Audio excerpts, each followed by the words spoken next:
ഏലപ്പാറ കോഴിക്കാനം ഹെലിബറിയ റോഡിന്റെ വിവിധ ഭാഗങ്ങൾ തകർന്ന് ഗതാഗതയോഗ്യമല്ലാതായി മാറി. മാസങ്ങൾക്ക് മുമ്പ് റോഡിന്റെ തകർന്ന ഭാഗങ്ങൾ അറ്റകുറ്റപ്പണി ചെയ്ത് നവീകരിച്ചിരുന്നു. എന്നാൽ ചുരുങ്ങിയ നാളുകൾ കൊണ്ട് തന്നെ റോഡ് വീണ്ടും പഴയപടിയായി മാറി.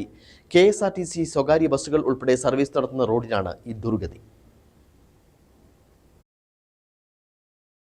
ഏലപ്പാറയിൽ നിന്നും കോഴിക്കാനം ഹെലിബറിയ വഴി ഏകദേശം 6ഓളം ബസ്സുകളാണ് സർവീസ് നടത്തുന്നത്. ഇതിൽ KSRTC ബസ്സുകളും ഉൾപ്പെടുന്നുണ്ട്. കൂടാതെ സ്വകാര്യ വാഹനങ്ങൾ, ടാക്സി വാഹനങ്ങളടക്കം ഇതുവഴി ദിനംപ്രതി കടന്നുപോകുന്നതാണ്. തോട്ടം മേഖലയിലൂടെ കടന്നുപോകുന്ന പ്രധാന റോഡാക്കിയാൽ തോട്ടം തൊഴിലാളികൾ ഉൾപ്പെടെ ഉള്ളവരുടെ പ്രധാന യാത്രാമാർഗം കൂടിയാണിത്.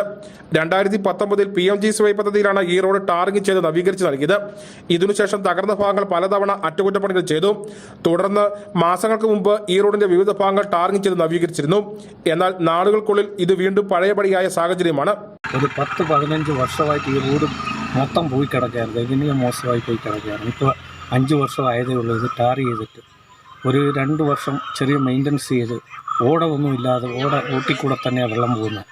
ഞങ്ങൾക്ക് വണ്ടി ഓടിക്കാനും വലിയ പാടാണ്. ഒരു 5-8 സ്കൂൾ ബസ് ഓടുന്നുണ്ട്, ട്രാൻസ്പോർട്ട് ഒരു 3 ബസ് ഓടുന്നുണ്ട്, പ്രൈവറ്റ് ബസ് DML ഓടുന്നുണ്ട്. അതുകൂടാതെ മെരിലാൻഡ് ഇങ്ങനെ കുമ്പളി പോകുന്ന 2-3 ബസ് ഓടുന്നുണ്ട്. ഇത് റോഡിന് ഒരു മെയിൻ്റനൻസ് ഒന്നും നടക്കുന്നില്ല. ഓടയില്ലാതെ വെള്ളം കയറിക്കഴിഞ്ഞാൽ മൊത്തം മഴ പെയ്ത് കഴിഞ്ഞാൽ റോട്ടിൽ കൂടെയാണ് വെള്ളം പോകുന്നത്. ഞങ്ങൾക്ക് വണ്ടി ഓടിക്കാനും എല്ലാം വലിയ പാടാണ്. വണ്ടിക്ക് മെയിൻ്റനൻസും ഒത്തിരി പണികൾ വരുന്നുണ്ട്. അറ്റകുറ്റപ്പണിയുമായി ബന്ധപ്പെട്ടുണ്ടായ അപാകതയാണ് ഈ റോഡ് ഇത്ര വേഗം തകരാൻ കാരണമെന്നും ആളുകൾ പറയുന്നുണ്ട്. നിലവിൽ ചില ഭാഗങ്ങളിൽ വലിയ രീതിയിൽ റോഡ് തകർന്നിട്ടുണ്ട്. അടിയന്തരമായി ബന്ധപ്പെട്ട അധികൃതരുടെ ഭാഗത്തു നിന്ന് ഈ തകർന്ന ഭാഗം നവീകരിച്ച് റോഡിനെ സംരക്ഷിക്കണമെന്ന ആവശ്യമാണ് നാട്ടുകാർ മുന്നോട്ട് വയ്ക്കുന്നത്. News bureau, Elappara.